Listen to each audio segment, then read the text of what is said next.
साथियों, कभी कभी मैं सोचता हूँ कि ऐसा क्यों हो रहा है। हो सकता है ऐसी बातचीत के कुछ कारण भी हो। 6-7 महीना पहले ये हम कहाँ जानते थे कि कोरोना जैसा संकट आएगा और इसके खिलाफ ये लड़ाई इतनी लंबी चलेगी। ये संकट तो बना ही हुआ है, ऊपर से देश में नीत नई चुनौतियां सामने आती जा रही हैं। अभी कुछ दिन पहले देश के पूर्वी छोर पर साइक्लोन अम्फान आया, तो पश्चिमी छोर पर साइक्लोन निसर्ग आया। कितने ही राज्यों में हमारे किसान भाई बहन टिड्डी दल के हमले से परेशान है, और कुछ नहीं तो देश के कई हिस्सों में छोटे छोटे भूकंप रुकने का ही नाम नहीं ले रहे हैं। और इन सब के बीच हमारे कुछ पड़ोसियों द्वारा जो हो रहा है, देश उन चुनौतियों से भी निपट रहा है। वाकई एक साथ इतनी आपदाएं, इस स्तर की आपदाएं बहुत कम ही देखने सुनने को मिलती है। हालात तो ये हो गई हैं कि कोई छोटी छोटी घटना भी हो रही है तो लोग उन्हें भी इन चुनौतियों के साथ जोड़ करके देख रहे हैं।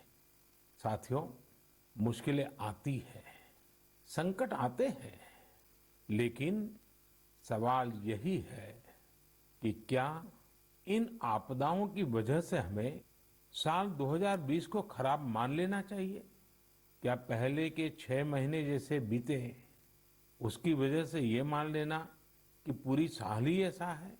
क्या ये सोचना सही है? जी नहीं, मेरे प्यारे देशवासियों, बिल्कुल नहीं।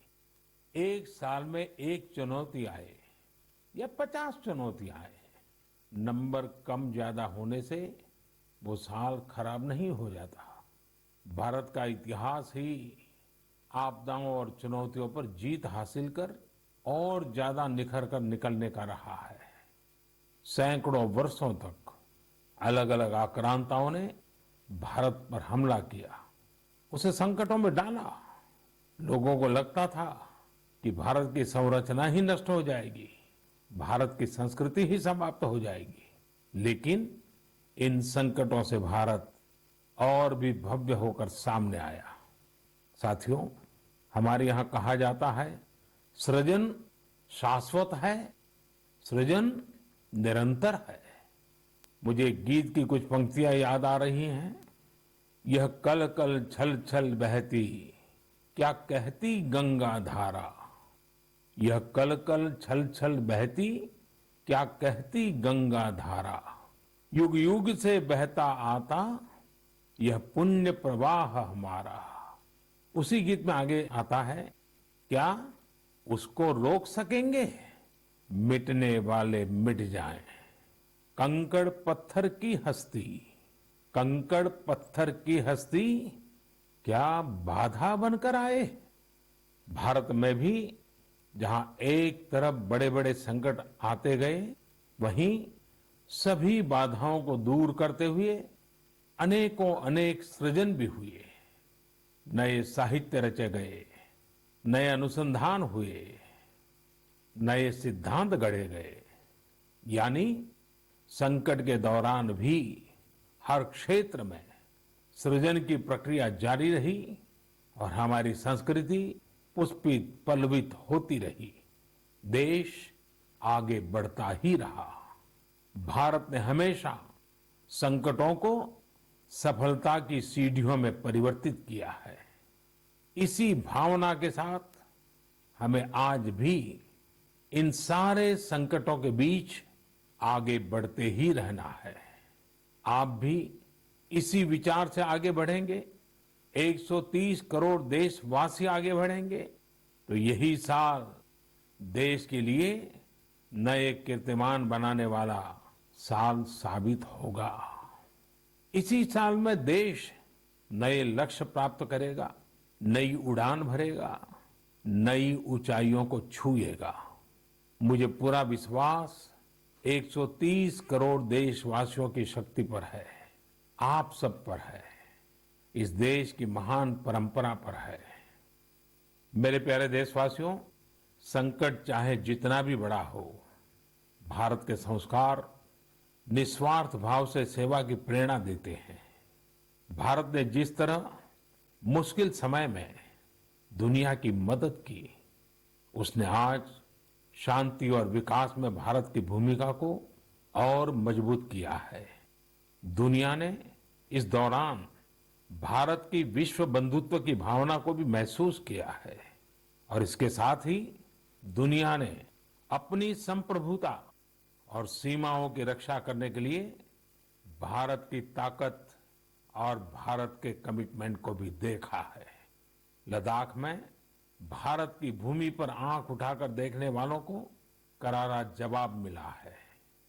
भारत मित्रता निभाना जानता है तो आंख में आंख डालकर देखना और उचित जवाब देना भी जानता है।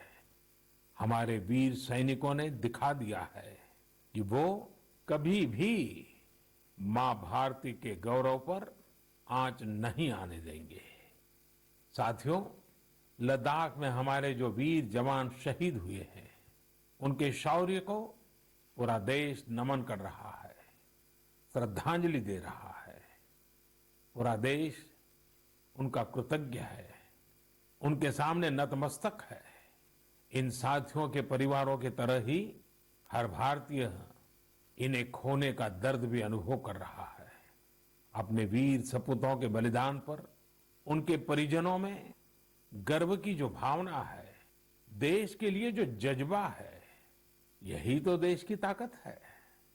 आपने देखा होगा, जिनके बेटे शहीद हुए वो माता पिता अपने दूसरे बेटों को भी, घर के दूसरे बच्चों को भी सेना में भेजने की बात कर रहे हैं। बिहार के रहने वाले शहीद कुंदन कुमार के पिताजी के शब्द तो कानों में गूंज रहे हैं। वो कह रहे थे, अपने पोतों को भी देश की रक्षा के लिए सेना में भेजूंगा। यही हौसला हर शहीद के परिवार का है।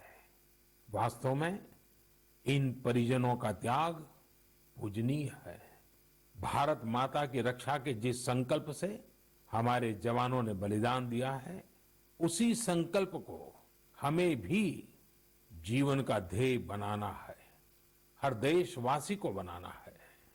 हमारा हर प्रयास इसी दिशा में होना चाहिए, जिससे सीमाओं की रक्षा के लिए देश की ताकत बढ़े, देश और अधिक सक्षम बने, देश आत्मनिर्भर बने। यही हमारे शहीदों को सच्ची श्रद्धांजलि भी होगी। मुझे असम से रजनी जी ने लिखा है कि उन्होंने पूर्वी लद्दाख में जो कुछ हुआ वो देखने के बाद एक प्रण लिया है। प्रण ये कि वो लोकल ही खरीदेंगे, इतना ही नहीं, लोकल के लिए वोकल भी होगी। ऐसे संदेश मुझे देश के हर कोने से आ रहे हैं। बहुत से लोग मुझे पत्र लिखकर बता रहे हैं कि वो इस और बढ़ चले हैं। इसी तरह तमिलनाडु के मदुरई से मोहन रामामूर्ति जी ने लिखा है कि वो भारत को डिफेंस के क्षेत्र में आत्मनिर्भर बनते हुए देखना चाहते हैं। साथियों, आजादी के पहले हमारा देश डिफेंस सेक्टर में दुनिया के कई देशों से आगे था। हमारे यहाँ अनेकों ऑर्डिनेंस फैक्ट्रियां होती थी। उस समय कई देश जो हमसे बहुत पीछे थे, वो आज हमसे आगे हैं। आजादी के बाद डिफेंस सेक्टर में हमें जो प्रयास करने चाहिए थे, हमें अपने पुराने अनुभवों का जो लाभ उठाना चाहिए था, हम उसका लाभ नहीं उठा पाए। लेकिन आज डिफेंस सेक्टर में, टेक्नोलॉजी के क्षेत्र में भारत आगे बढ़ने का निरंतर प्रयास कर रहा है। भारत आत्मनिर्भरता की तरफ कदम बढ़ा रहा है। साथियों, कोई भी मिशन पीपल्स पार्टिसिपेशन, जन भागीदारी के बिना पूरा नहीं हो सकता, सफल नहीं हो सकता।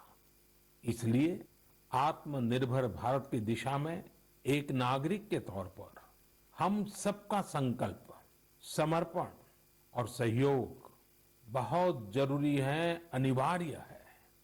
आप लोकल खरीदेंगे, लोकल के लिए वोकल होंगे, तो समझिए आप देश को मजबूत करने में अपनी भूमिका निभा रहे हैं। ये भी एक तरह से देश की सेवा ही है। आप किसी भी प्रोफेशन में हो, हर एक जगह देश सेवा का बहुत स्कोप होता ही है। देश की आवश्यकता को समझते हुए जो भी कार्य करते हैं वो देश की सेवा ही होती है। आपकी यही सेवा देश को कहीं न कहीं मजबूत भी करती है। और हमें ये भी याद रखना है, हमारा देश जितना मजबूत होगा, दुनिया में शांति की संभावनाएं भी उतनी ही मजबूत होगी। हमारे यहाँ कहा जाता है, विद्या विवादाय धनम मदाय, विद्या विवादाय धनम मदाय, शक्ति ही परेशान परिपीडनाय, खलस्य साधो विपरीतम एतत्, ज्ञानाय दानाय च रक्षणाय। अर्थात अगर स्वभाव से दुष्ट है तो विद्या का प्रयोग व्यक्ति विवाद में, धन का प्रयोग घमंड में और ताकत का प्रयोग दूसरों को तकलीफ देने में करता है। लेकिन सज्जन की विद्या ज्ञान के लिए, धन मदद के लिए और ताकत रक्षा करने के लिए इस्तेमाल होती है। भारत ने अपनी ताकत हमेशा इसी भावना के साथ इस्तेमाल की है। भारत का संकल्प है भारत के स्वाभिमान और संप्रभुता की रक्षा। भारत का लक्ष्य है आत्मनिर्भर भारत। भारत की परंपरा है भरोसा, मित्रता। भारत का भाव है बंधुता। हम इन्हीं आदर्शों के साथ आगे बढ़ते रहेंगे। मेरे प्यारे देशवासियों, कोरोना के संकट काल में देश लॉकडाउन से बाहर निकल आया है। अब हम अनलॉक के दौर में हैं। अनलॉक के समय में दो बातों पर बहुत फोकस करना है, कोरोना को हराना और अर्थव्यवस्था को मजबूत बनाना, उसे ताकत देना। साथियों, लॉकडाउन से ज्यादा सतर्कता हमें अनलॉक के दौरान बरतनी है। आपकी सतर्कता ही आपको कोरोना से बचाएगी।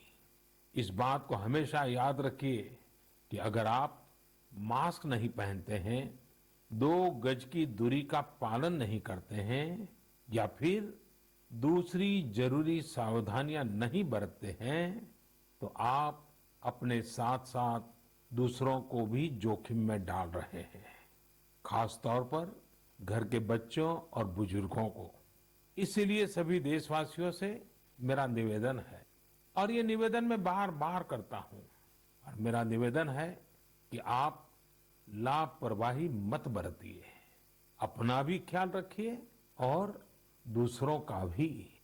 साथियों, अनलॉक के दौर में बहुत सी ऐसी चीजें भी अनलॉक हो रही हैं जिनमें भारत दशकों से बंधा हुआ था। वर्षों से हमारा माइनिंग सेक्टर लॉकडाउन में था। कॉमर्शियल ऑक्शन को मंजूरी देने के एक निर्णय ने स्थिति को पूरी तरह से बदल दिया है। कुछ ही दिन पहले स्पेस सेक्टर में ऐतिहासिक सुधार किए गए।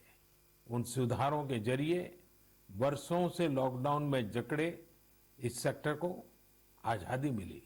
इससे आत्मनिर्भर भारत के अभियान को न केवल गति मिलेगी, बल्कि देश टेक्नोलॉजी में भी एडवांस बनेगा। अपने कृषि क्षेत्र को देखें तो इस सेक्टर में भी बहुत सारी चीजें दशकों से लॉकडाउन में फंसी थी। इस सेक्टर को भी अब अनलॉक कर दिया गया है। इससे जहां एक तरफ किसानों को अपनी फसल कहीं पर भी किसी को भी बेचने की आजादी मिली है, वहीं दूसरी तरफ उन्हें अधिक ऋण मिलना भी सुनिश्चित हुआ है। ऐसे अनेक क्षेत्र हैं जहां हमारा देश इन सब संकटों के बीच ऐतिहासिक निर्णय लेकर विकास के नए रास्ते खोल रहा है। मेरे प्यारे देशवासियों, हर महीने हम ऐसी खबरें पढ़ते और देखते हैं जो हमें भावुक कर देती है। यह हमें इस बात का स्मरण कराती है कि कैसे हर भारतीय एक दूसरे की मदद के लिए तत्पर है। वह जो कुछ भी कर सकता है उसे करने में जुटा है। अरुणाचल प्रदेश की एक ऐसी ही प्रेरक कहानी मुझे मीडिया में पढ़ने को मिली। यहाँ सियांग जिले के मिरेम गांव ने वो अनोखा कार्य कर दिखाया जो समूचे भारत के लिए एक मिसाल बन गया है। इस गांव के कई लोग बाहर रहकर नौकरी करते हैं। गांव वालों ने देखा कि कोरोना महामारी के समय ये सभी अपने गांव की ओर लौट रहे हैं। ऐसे में गांव वालों ने पहले से ही गांव के बाहर क्वारंटीन का इंतजाम करने का फैसला किया। उन्होंने आपस में मिलकर गांव से कुछ ही दूरी पर 14 अस्थायी झोपड़ियां बना दी और ये तय किया कि जब गांव वाले लौटकर आएंगे तो उन्हें इन्हीं झोपड़ियों में कुछ दिन क्वारंटीन में रखा जाएगा। उन झोपड़ियों में शौचालय, बिजली, पानी समेत दैनिक जरूरत की हर तरह की सुविधा उपलब्ध कराई गई। जाहिर है मिरेम गांव के लोगों के इस सामूहिक प्रयास और जागरूकता ने सबका ध्यान अपनी ओर आकर्षित कर लिया। साथियों, हमारे यहाँ कहा जाता है, स्वभावम न जहाति एव साधु आपदगतो भी सन कर्पूरः पावक स्पृष्टः सौरभम लभते तराम। अर्थात जैसे कपूर आग में तपने पर भी अपनी सुगंध नहीं छोड़ता, वैसे ही अच्छे लोग आपदा में भी अपने गुण, अपना स्वभाव नहीं छोड़ते। आज हमारे देश की जो श्रम शक्ति है, जो श्रमिक साथी हैं, वो भी इसका जीता जागता उदाहरण है। आप देखिए, इन दिनों हमारे प्रवासी श्रमिकों की ऐसी कितनी ही कहानियां आ रही हैं जो पूरे देश को प्रेरणा दे रही है। यूपी के बाराबंकी में गांव लौटकर आए मजदूरों ने कल्याणी नदी का प्राकृतिक स्वरूप लौटाने के लिए काम शुरू कर दिया। नदी का उद्धार होता देख आसपास के किसान, आसपास के लोग भी उत्साहित हैं। गांव में आने के बाद क्वारंटीन सेंटर में रहते हुए, आइसोलेशन सेंटर में रहते हुए हमारे श्रमिक साथियों ने जिस तरह अपने कौशल्य का इस्तेमाल करते हुए अपने आसपास की स्थितियों को बदला है, वो अद्भुत है। लेकिन साथियों, ऐसे कितने ही किस्से, कहानियां देश के लाखों गांवों के हैं जो हम तक नहीं पहुंच पाए हैं। जैसा हमारे देश का स्वभाव है, मुझे विश्वास है साथियों कि आपके गांव में भी, आपके आसपास भी ऐसी अनेक घटनाएं घटी होगी। अगर आपके ध्यान में ऐसी बात आई है तो आप ऐसी प्रेरक घटना को मुझे जरूर लिखिए। संकट के इस समय में ये सकारात्मक घटनाएं, ये कहानियां औरों को भी प्रेरणा देगी। मेरे प्यारे देशवासियों, कोरोना वायरस ने निश्चित रूप से हमारे जीवन जीने के तरीकों में बदलाव ला दिया है। मैं लंदन से प्रकाशित फाइनेंशियल टाइम्स में एक बहुत ही दिलचस्प लेख पढ़ रहा था। इसमें लिखा था कि कोरोना काल के दौरान अदरक, हल्दी समेत दूसरे मसालों की मांग एशिया के अलावा अमेरिका तक में भी बढ़ गई है। पूरी दुनिया का ध्यान इस समय अपनी इम्यूनिटी बढ़ाने पर है और इम्यूनिटी बढ़ाने वाली इन चीजों का संबंध हमारे देश से है। हमें इनकी खासियत विश्व के लोगों को ऐसी सहज और सरल भाषा में बतानी चाहिए जिसे वे आसानी से समझ सकें और हम एक हेल्दियर प्लेनेट बनाने में अपना योगदान दे सकें। मेरे प्यारे देशवासियों, कोरोना जैसा संकट नहीं आया होता तो शायद जीवन क्या है, जीवन क्यों है, जीवन कैसा है, हमें शायद ये याद ही नहीं आता। कई लोग इसी वजह से मानसिक तनाव में जीते रहे हैं। तो दूसरी ओर लोगों ने मुझे ये भी शेयर किया है कि कैसे लॉकडाउन के दौरान खुशियों के छोटे छोटे पहलू भी उन्होंने जीवन में रीडिस्कवर किए हैं।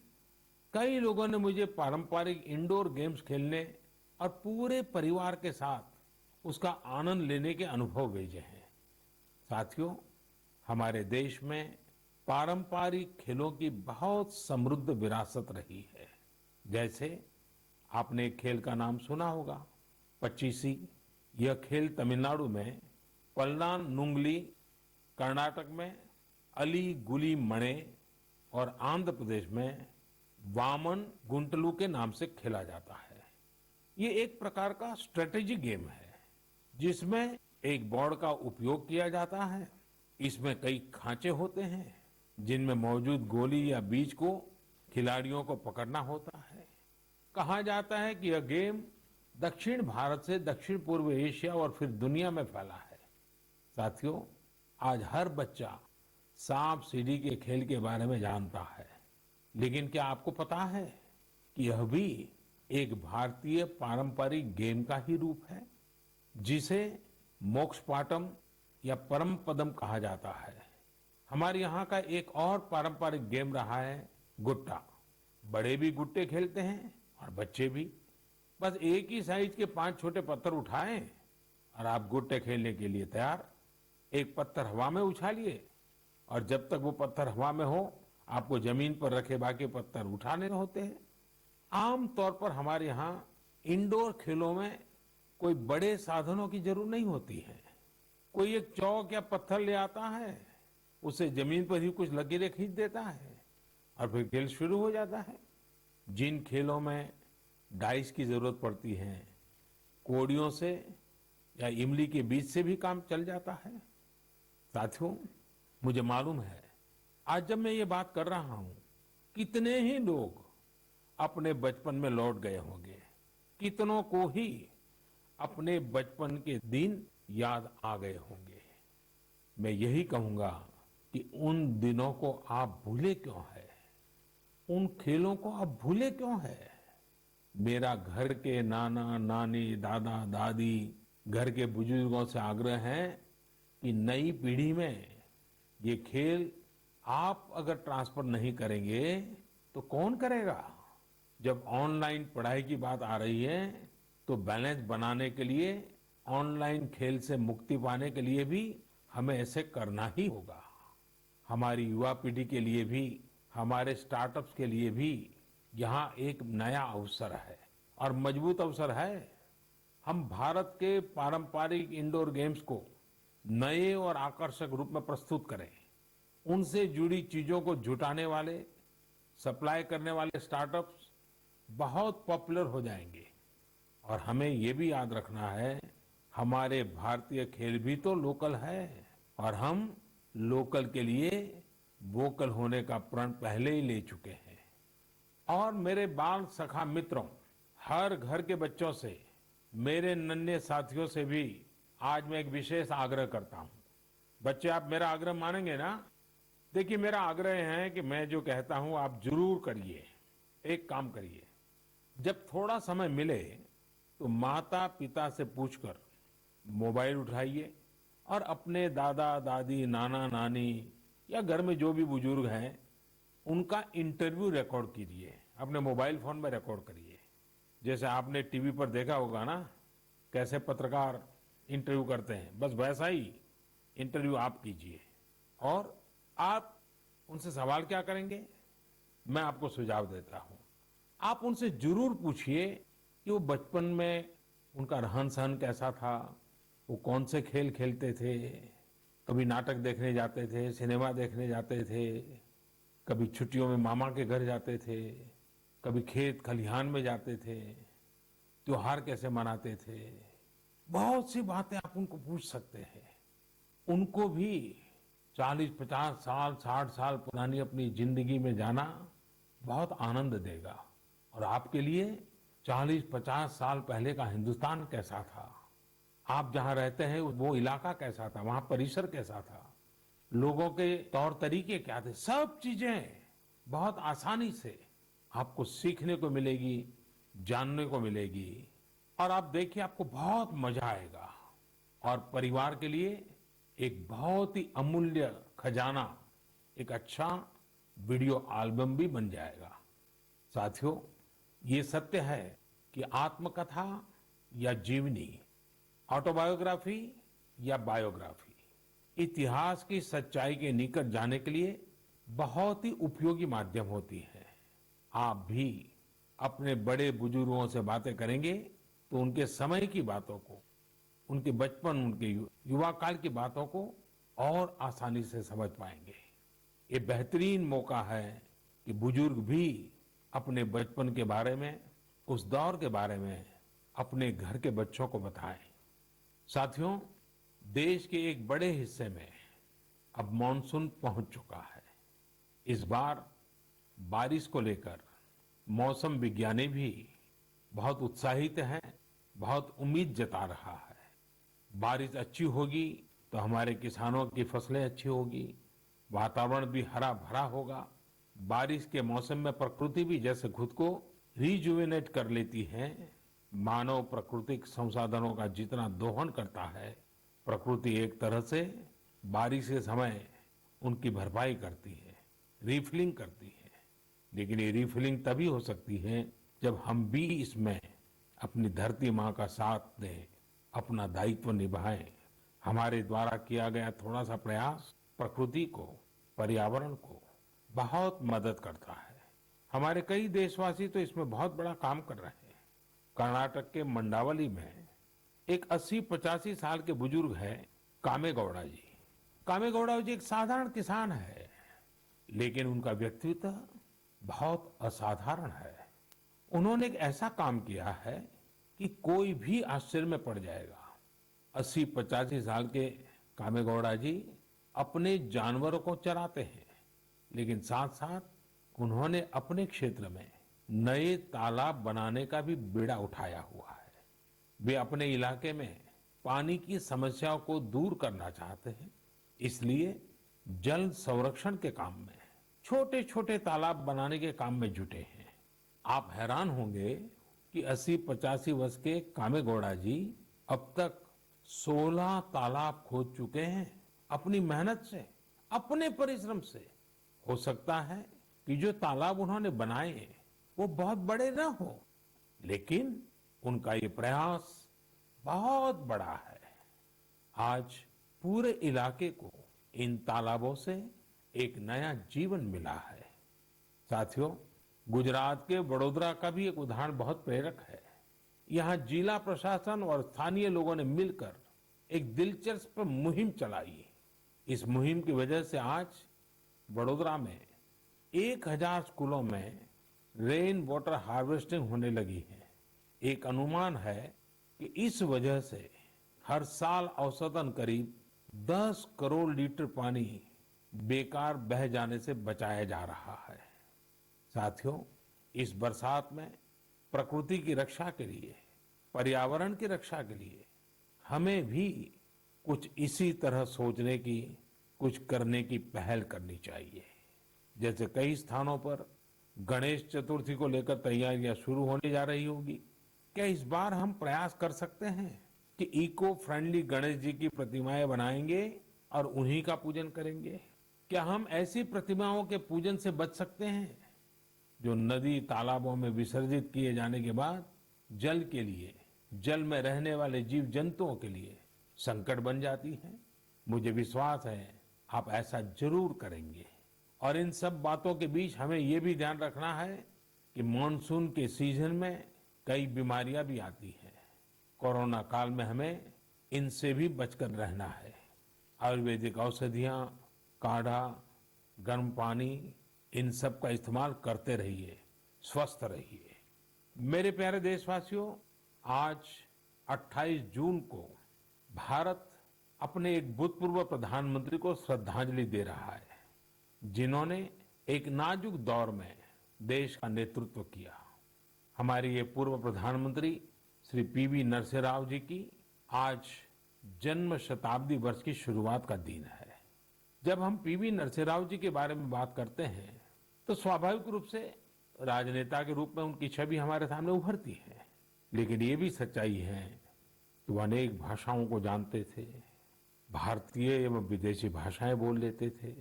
वे एक और भारतीय मूल्यों में रचे बसे थे, तो दूसरी ओर उन्हें पाश्चात्य साहित्य और विज्ञान का भी ज्ञान था। वे भारत के सबसे अनुभवी नेताओं में से एक थे। लेकिन उनके जीवन का एक और पहलू भी है और वो उल्लेखनीय है, हमें जानना भी चाहिए। साथियों, नरसिम्हा राव जी अपनी किशोरावस्था में ही स्वतंत्रता आंदोलन में शामिल हो गए थे। जब हैदराबाद के निजाम ने वंदे मातरम गाने की अनुमति देने से इनकार कर दिया था, तब उनके खिलाफ आंदोलन में उन्होंने भी सक्रिय रूप से हिस्सा लिया था। उस समय उनकी उम्र सिर्फ 17 साल थी। छोटी उम्र से ही श्रीमान नरसिम्हा राव अन्याय के खिलाफ आवाज उठाने में आगे थे। अपनी आवाज बुलंद करने में कोई कोर कसर बाकी नहीं छोड़ते थे। नरसिम्हा राव जी इतिहास को भी बहुत अच्छी तरह समझते थे। बहुत ही साधारण पृष्ठभूमि से उठकर उनका आगे बढ़ना, शिक्षा पर उनका जोर, सीखने की उनकी प्रवृत्ति और इन सब के साथ उनकी नेतृत्व क्षमता, सब कुछ स्मरणीय है। मेरा आग्रह है कि नरसिम्हा राव जी के जन्म शताब्दी वर्ष में हम सभी लोग उनके जीवन और विचारों के बारे में ज्यादा से ज्यादा जानने का प्रयास करें। मैं एक बार फिर उन्हें अपनी श्रद्धांजलि अर्पित करता हूं। मेरे प्यारे देशवासियों, इस बार मन की बात में कई विषयों पर बात हुई। अगली बार जब हम मिलेंगे तो कुछ और नए विषयों पर बात होगी।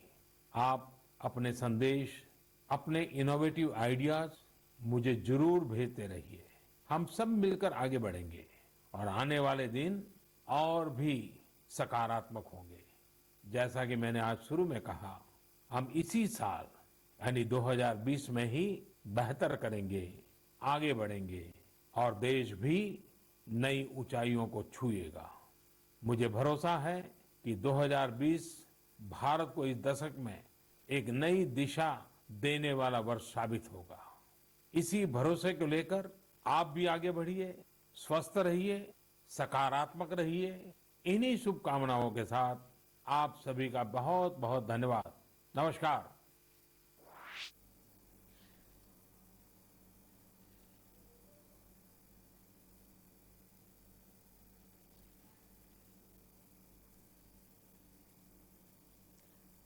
तो पीएम मोदी की मन की बात आप सुन रहे थे। सबसे पहले शुरुआत में उन्होंने कोरोना से जैसे लोग परेशान हैं, 2020 को जल्द ही खत्म होने की लोग